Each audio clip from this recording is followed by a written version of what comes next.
The Casino Heist was released yesterday, and these are 10 things you might not have known were in it. Before we hop into that, the sponsor of today's video is Opinion Outpost. Now, with this release of the new DLC, you're probably looking for ways to make money. Well, with Opinion Outpost, you can earn money very easily to purchase shark cards for free. It is really easy to do.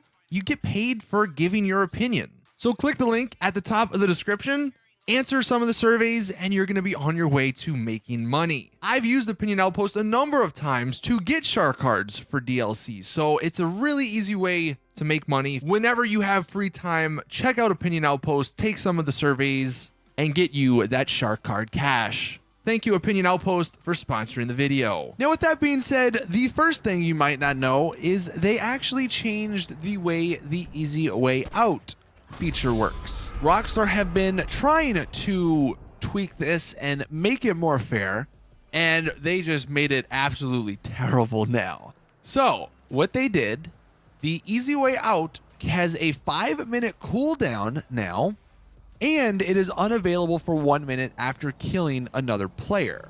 At least that's what they said in the patch notes, but there's actually, or it's actually even worse than that, because if you die, if your character dies in any way, shape, or form, you can't use the easy way out for another 5 minutes. So from the time you die, at any point, for any reason, you have to wait 5 minutes to easy way out. Now, it's not the end of the world, and it is unfortunate because there's nothing to stop people from just throwing grenades at the ground and blowing themselves up, or shooting an RPG or something. But that is a pretty major change to the easy way out function. No longer are you going to see people do that, I think, because it's really not viable. You're going to be definitely seeing a lot more people just shooting the ground trying to kill themselves. One of the other major things that was changed was the Oppressor Mark II. Now, something you probably know is that if you try and call the Oppressor Mark II through the interaction menu, through your MC Club menu, it has a 5-minute cooldown as well, which is unfortunate for people that use it to like grind and just get around the map, because no longer can you just spam it if you fall off or if it isn't in a good location. You just got to deal with what it is. So that is very unfortunate, but again, I guess it's a good thing because less griefers with the Oppressor Mark II. Another thing with the Oppressor Mark II, there are 2 separate timers for its delivery. So obviously there's the 5-minute timer with getting it through the MC Club, and you can see I've waited 4.5 minutes, so we're only 18 seconds away. But there's a separate timer for if you call for it through your mechanic. And it's funny how the mechanic is actually faster because there's only a 2-minute cooldown time on here. So if I request this one, I'm still at 20-ish seconds because I did just request it. I'll request it here in a second, and I'll show you guys the difference. All right, so we're going to request it through the mechanic, and I mean, yeah, it doesn't spawn like right next to you instantly like it does through the interaction menu, but in a second here, it'll spawn somewhere around me, right behind me. There it is. And if I want to, well, let me go ahead and return it to storage. And if I want to call it back, you will see there's only about like a 1:30 timer to get it back. So we're going to go to our arcade, Oppressor, 1:30.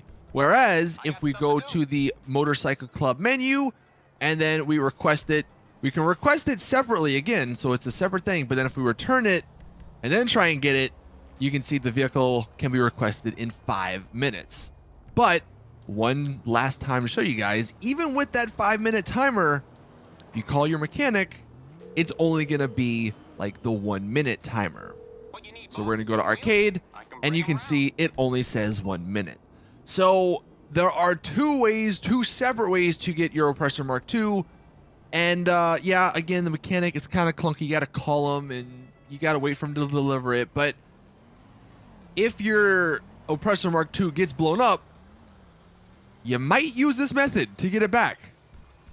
And it may take some time to get used to, because I'm sure every Oppressor Mark II person has always just used the interaction menu, but the mechanic might actually be the best way to get it back. And also regarding the Oppressor Mark II, people can now lock onto you. There was a bug that made it so where you couldn't get locked onto with guns if you were in an auto aim session. Well, it looks like Rockstar fixed that, and you can now aim or lock onto people that are on the Oppressor Mark II. So definitely making it a lot easier to take the Oppressor Mark II griefers out, but also making the Oppressor Mark II not as good. Pro tip, you might want to go back to using the Oppressor Mark I, because that still has no timer on the interaction menu. You can call it as many times as you want.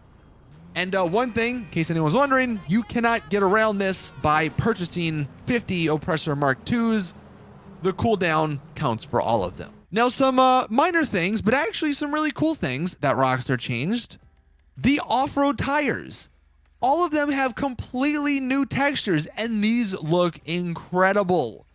They look much more realistic, and I really appreciate this little change. Not sure why they did this, because was there a reason? I'm not entirely sure. You know, maybe this is just one of those little hints. They're trying to just see what fits and what works for GTA 6 upcoming, and they were just testing it out in GTA Online. But either way, I really do like that little feature. Also, with the rims, most of the new cars you can camber, which basically means like if you drop suspension on the car or on the vehicle, the wheels will actually sort of go at an angle. And I mean, it just looks kind of cool on certain vehicles. But yeah, most of the new vehicles can do that. So if you want to make them do that, there you go. Rockstar added a couple of new animations, which you may not have known about. There's some pretty cool ones, some pretty funny ones.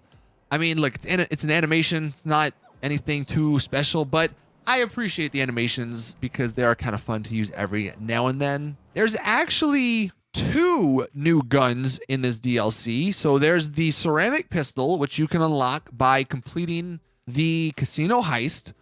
And there's actually one called the Navy pistol. And I'll make a separate video on this showing you guys where specifically it's at. But this is a new revolver that is from a new treasure hunt. You can see in these screenshots here from Fun, it's a new revolver, and you have to like do some stuff, kill some people, and I guess you have to kill the slasher, as it says, and you get the Navy revolver. Again, I'll do a separate video on how to actually get this. Inside of the arcade, you can actually get trophies, although I'm not really sure if we know exactly what these trophies are for. I'm just assuming it's maybe for doing some sort of record in the arcade games. But if you are one that collects stuff and likes to make your place look a little unique, then you may want to see if you unlock any trophies. Heading to the tattoo shop, Rockstar added a bunch of new tattoos. I think it's like 40 or 50 new tattoos, and they have face tattoos now. So if you want to make a guy look like a complete idiot, then you can have face tattoos in GTA Online. And then the final thing you might not have known, and this is something that is just very unfortunate. I mean, obviously I understand why Rockstar did it, but it is kind of an unwanted thing, I guess. With the casino heist, with this DLC, they added a bunch of new clothing to the game that you can unlock by playing through the casino heist. But you only unlock the clothing that you use during the casino heist. So for me, I did the group 6 portion. I did the prison guard portion. So like those, and I did the fire guard or the fireman outfit section of the heist. So when I go to the clothing store, I have all of that unlocked, but I don't have some of the other clothing items locked or unlocked because I'm going to have to replay the heist to get the other clothing. So if you're wondering like, why am I not getting stuff unlocked? You have to replay the heist to get new clothing. But those were about 10 or so things that you might not have known about this update. If you guys think of anything else, let us know in the comment section below. Thank you all for watching. I'm doing an $8 million Sharker giveaway on my Twitter, so if you guys want to go enter that, the link is in the description. But thank you all, and as always, I'll see you guys in the next one.